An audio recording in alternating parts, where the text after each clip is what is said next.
వి gold trusted gold buyers తాకట్టులో ఉన్న బంగారాన్ని విడిపించి ఈ రోజు ఉన్న మార్కెట్ ధరకే కొనబడును. మరిన్ని వివరాలకు సంప్రదించండి 7710772020. కూటమి ప్రభుత్వం వచ్చి సంవత్సరన్నర కాలం పూర్తయిన నేపథ్యంలోనే అలాగే కూటమి ప్రభుత్వం అయితే భారీ ఎత్తున అనంతపురంలో అలాగే సూపర్ 6 సూపర్ హిట్ అంటూ కూడా భారీ సభ అయితే నిర్వహించారు. తెలుగుదేశం పార్టీ కావచ్చు అలాగే జనసేన కావచ్చు మొత్తం అందరూ కూడా ఉత్సాహంతో ఉరకలేస్తున్నటువంటి పరిస్థితి ఉంది. పిఠాపురం నియోజకవర్గం నుంచి కూడా ఈ యొక్క సభ ఏ విధంగా జరిగింది మరి విషయాలు తెలుసుకునేందుకు మాజీ ఎమ్మెల్యే వర్మ గారు మాట్లాడే ప్రయత్నం చేద్దాం. సార్ చెప్పండి, అనంతపురంలో జరిగిన సభ సూపర్ హిట్ సూపర్ 6 పదం ఏ విధంగా ఉందో ఏ విధంగా జరిగింది సభ ఇక ఏ విధంగా చూడాలండి? కూటమిలో తెలుగుదేశం అధ్యక్షులు చంద్రబాబు నాయుడు గారు, జనసేన అధ్యక్షులు పవన్ కళ్యాణ్ గారు, బీజేపీ అధ్యక్షులు మాధవ్ గారు ఆ సభని చూస్తే రెండు కళ్ళు సరిపోవు. అసలు సూపర్ 6 సక్సెస్ అంటే ఆ సభను చూస్తేనే అర్థమైపోద్ది సక్సెసా కాదా అన్నది. తండోపతండాలుగా మరి జనం వచ్చారు. ఈవేళ జగన్మోహన్ రెడ్డి గారిని సూటిగా ప్రశ్న అడుగుతున్నాం. పెన్షన్ నేను 3000 చేస్తా అన్నావు, 1000 రూపాయలు పెంచడానికి నీకు 5 సంవత్సరాలు పెట్టింది, 5 రెళ్ళు 1000 పెంచావు జగన్మోహన్ రెడ్డి గారు. చంద్రబాబు నాయుడు గారు 4000 చేస్తా అన్నారు, మొన్నాడు ఇచ్చేశారు కదా. నీకు చంద్రబాబు నాయుడికి తారతమ్యం చెప్తున్నాను. చంద్రబాబు నాయుడు గారి మాట కమిట్మెంట్ ఎలా ఉంటుందో అలాగే తల్లికి వందనం, అమ్మఒడి అన్నావు నువ్వు, నీకు అమ్మఒడి. ఒళ్ళో 2 పిల్లలు ఉంటే ఒకడికి ఇచ్చావు కదా నువ్వు. 2 పిల్లలు ఏడుస్తూ ఉన్నాడు కదా జగన్మోహన్ రెడ్డి గారు. ఇలా చంద్రబాబు నాయుడు తల్లిని సంతోషపెట్టాడు. ఒక కోడిగుడ్డు ఉందంటే 2 పిల్లలు ఉంటే సగం సగం ముక్క పెడతారు, నువ్వు ఒకడికే పెట్టావు. రెండోవాడిని ఆకలితో చావమన్నావు. అమ్మఒడి, తల్లికి వందనం చంద్రబాబు పెట్టాడు. 1, 2, 3, 4, 5 ఎంతమంది పిల్లలు ఉంటే అంత 6, 7 ఉన్న పిల్లలు కూడా తీసుకున్నారు డబ్బులు. నువ్వు ఒక చోట వేసేవాడు రాష్ట్ర వ్యాప్తంగా పడింది. అలాగే గ్యాస్ సిలిండర్ దీపం పథకం నువ్వేమని ఇచ్చావా? వెంటనే పెట్టారు. అన్నా క్యాంటీన్లో వెంటనే పెట్టారు. అన్నదాత సుఖీభవ నొక్కితే ఎక్కడ పడేది, ఈవేళ మరి మొత్తం రాష్ట్రం అంతా ఇచ్చారు. అలాగే ఉచిత బస్సు మొత్తం అంతా ఇచ్చారు. మాట్లాడితే జగన్మోహన్ రెడ్డి ఏమంటాడు, ఇలా గెలిచిన ప్రమాణ స్వీకారం అయినంటే డబ్బులు లారీలతో పోసేయాలి కదా అంటున్నాడు. అలా బుర్ర ఉందా లేదో తెలియదు, నాకు అర్థం అదో. నువ్వు సచివాలయ వ్యవస్థ పెట్టి అక్కడ గ్రీవెన్స్ ఎవరికైతే పెన్షన్ కావాలో ఎవరికైతే అమ్మఒడి కావాలి ఈ అన్నిటిని నీ పార్టీ వరకే ఎన్రోల్మెంట్ చేసి మిగిలిన వాళ్ళు చేయలేదు. నువ్వు సామాన్యుడికి రాలేదు.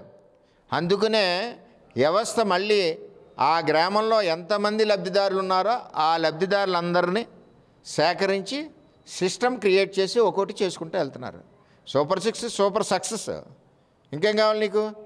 అలాగే మళ్ళీ ఆటో డ్రైవర్లకు 15,000, నువ్వు మత్స్యకారులకి డబ్బులు ఇస్తా అన్నావు, ఇచ్చేవాడు కాదు. 2 ఏళ్ళు 3 ఏళ్ళు పెట్టింది, వాళ్ళకి 20,000 ఇచ్చారు.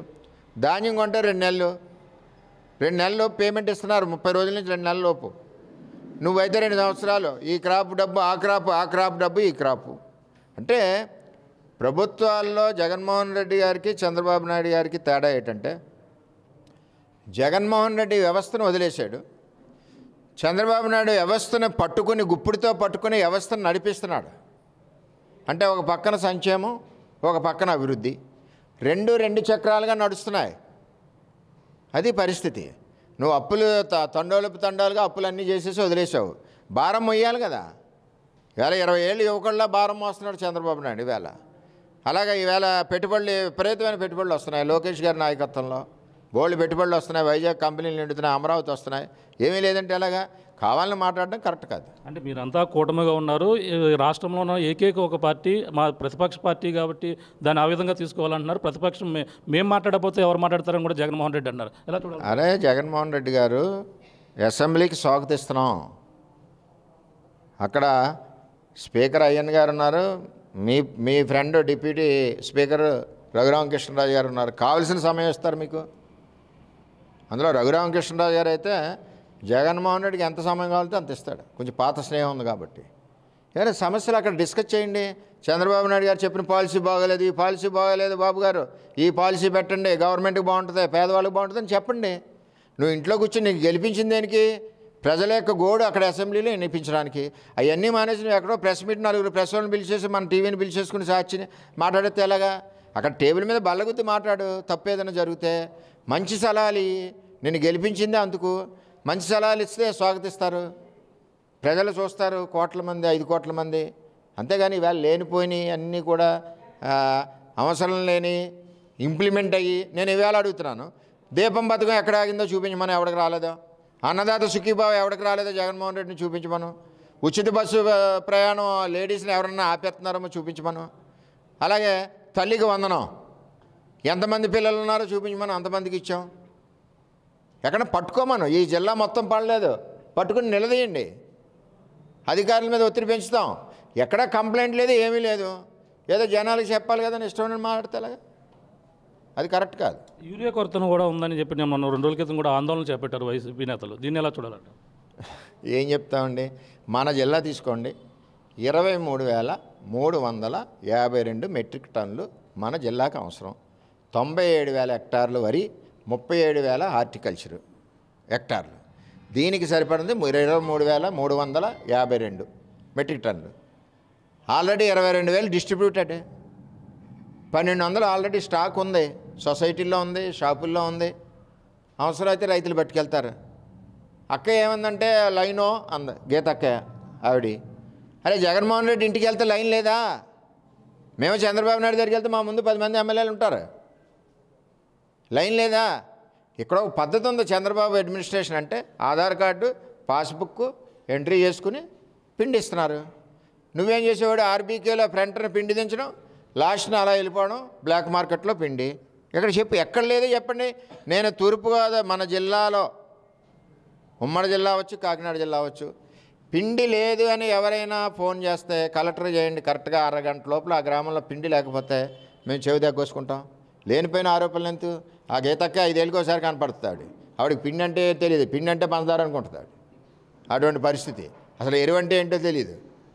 5 ఏళ్ళు ఈ నియోజకవర్గంలో 5 సార్లు వచ్చింది ఆవిడ మాట్లాడితే ఇంకేం చెప్తా. ఆవిడ కూడా పవన్ గెలుపు కోసం పని చేసింది మీరు, అలాగే పవన్ను ఓడించడానికి పనిచేసినటువంటి ముద్రగడ పద్మనాభం కలడానికి ఆంతర్యం ఏంటంటారు? 2 రోజుల క్రితం ఓడించడానికి చాలామంది పనిచేశారు. పెండెం దొరబాబు పనిచేశాడు, తర్వాత మన ముద్రగడ పద్మనాభం గారు పనిచేశారు, మిథున్ రెడ్డి పనిచేసేది, వంగాగీత పనిచేశారు. అయినా మరి పవన్ కళ్యాణ్ ఎలా గెలిచారు? మేమందరం కలిసికట్టుగా కూటమి బలం, జనసేన, తెలుగుదేశం పార్టీ, బీజేపీ యొక్క బలాన్ని తట్టుకోలేక వాళ్ళు వరదలో కొట్టుకుపోయారు. అర్థమైందా? మా బలం ఎప్పుడు కూటమి బలం ఇలాగే ఉంటుంది. 15 ఏళ్ళు ఉండాలంటున్నాడు ఆయన, 15 ఏళ్ళు ఇలాగే ఉంటాం, అందులో తేడా లేదు. అది చంద్రబాబు అడ్మినిస్ట్రేషన్. అంటే దీనికోసం కలిసారు, ఏం మాట్లాడుకున్నారంటే కేవలం ఆయన అనారోగ్యం, ముద్రగడ పద్మనాభం కలిశారు కదా, కలిసి ఏం మాట్లాడారు? అది కాదు, ఇది ఏంటంటే నాకేం అర్థం అవ్వట్లేదు. చాలామంది నాయకులు కలిశారు, నన్నే పట్టుకుంటారటి. నేను అనేది ఒక మనిషిగా, మనిషి జన్మ ఎవడన్నా ఎత్తినాడు. ఈ నియోజకవర్గంలో అందరికీ, మా కేడర్లు అందరికీ బంధుత్వాలు ఉన్నాయి కాబట్టి అందరి మనోభావాలు ఉంటాయి. దాంతోపాటు ఆయన ఆరోగ్యం బాగోలేదు, చాలా ఇబ్బంది పడి ఉన్నారు, మరి డయాలసిస్ కూడా అవుతుంది. అటువంటి సమయంలో మేము వెళ్ళి మానవతా దృక్పథంతో మీకు భగవంతుడు ఆరోగ్యం ఇవ్వాలని చెప్పి నమస్కారం పెట్టొచ్చాం. అది తప్పేంటి? కొన్ని ఛానళ్ళు రేటింగ్ కోసం కొంతమంది ఎవడెక్కడో మరుగుతుంటాయి, మురిగివాడికి ప్రతి ఒక్కరికి సమాధానం చెప్పలేం కదా. నేను సిన్సియర్గా 23 ఏళ్ళ నుంచి చంద్రబాబు నాయుడు శిష్యుడిని. నా మీద జెండా చంద్రబాబు నాయుడు వచ్చి కప్పుతాడు అంటే చంద్రబాబు నాయుడు నిండు 100 ఏళ్ళు ఉంటాడు. అటువంటి కరుడుగట్టిన కార్యకర్తలం మేము. కొన్ని ఏంటంటే సిస్టమేటిక్గా కొన్ని సిస్టమ్స్ ఉంటాయి, సంప్రదాయాలు ఉంటాయి. ఆ సంప్రదాయాలను గౌరవించాలి. ఆ సంప్రదాయాల్లో రాజకీయాలు కాదు. మళ్ళీ రేపు పద్మనాభం గారు నిలబెడితే ఆయన నన్ను ఓడించాలనుకోవచ్చు, నేను ఆయన్ని ఓడించాలనుకోవచ్చు. అంతే, అలాగే ఉంటుంది. పార్టీయే, సంప్రదాయం. అంతేగాని దీంట్లో పెద్ద రాజకీయాలు ఆలోచించేసి తల్లబాద వేసుకోవాలని పని ఆవిడకి లేదు. మాకు మాకు మొత్తం ఉన్న అన్ని లీటర్లో బ్లడ్ పసుపే, ఎవడొచ్చి మార్చలేడు. మాకు ఎవరితోటి అసలు ఆలోచనే రాదు, ఎవడో ధైర్యం చేసి మమ్మల్ని అడగడు. అంటే 2019లో ఆయన ఇక్కడి నుంచే పోటీ చేశారు. అప్పుడు ఆయన మూడో స్థానంలో ఉన్నారు. మీరు కేవలం 1000 ఓట్ల తేడాతోనే మీరు సెకండ్ ప్లేస్లో నిలబడ్డారు.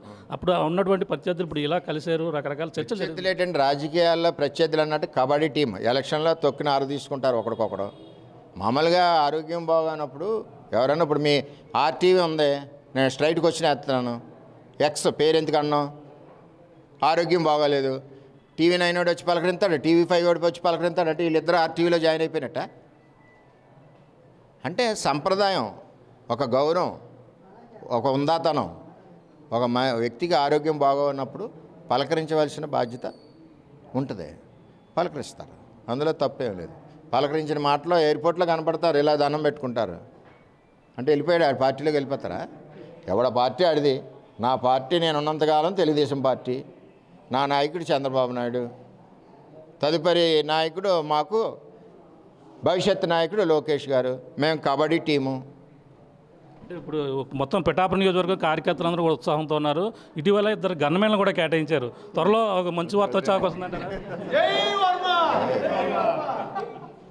ఏది ఏమైనా నేను చంద్రబాబు నాయుడు గారు అడుగుజాడల్లో నడిచి మనిషిని.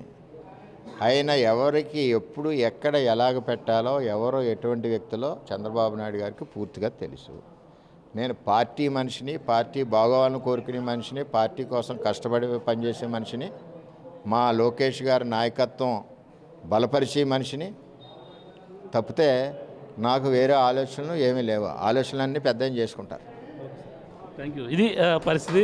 ప్రధానంగా చూసుకుంటే ఏదైతే సూపర్ 6 సూపర్ హిట్ అంటూ కూడా జరిగినటువంటి సభ అయితే దిగ్విజయంగా పూర్తయింది. అలాగే ప్రతి ఒక్కరు కూడా పథకాలన్నీ కూడా పూర్తి స్థాయిలో ఇవ్వగలిగాం కాబట్టి ఈ విధంగా సభలు నిర్వహించుకుని సక్సెస్ మీట్ జరుపుకున్నటువంటి పరిస్థితి ఉంది. అలాగే ప్రధానంగా చూసుకుంటే ఏదైతే పిఠాపురం నియోజకవర్గం జరుగుతున్నటువంటి రకరకాల ప్రచారాలు, ఇటీవల మాజీ కాపు ఉద్యమ నేత అలాగే వైసీపీ ముఖ్య నాయకులు ఎవరైతే ఉన్నారో ముద్రగడ పద్మనాభం కలవడంపై రకరకాల అయితే చర్చ జరుగుతుంది. ఇది కేవలం ఆయన అనారోగ్యంతో బారిన పడిన నేపథ్యంలో ఆయన అయితే మామూలుగా మర్యాదపూర్వకం కలిసి ఆయన ఆరోగ్య పరిస్థితులు తెలుసుకున్నాం తప్ప దీనిపై రకరకాల కామెంట్ చేస్తున్నారు.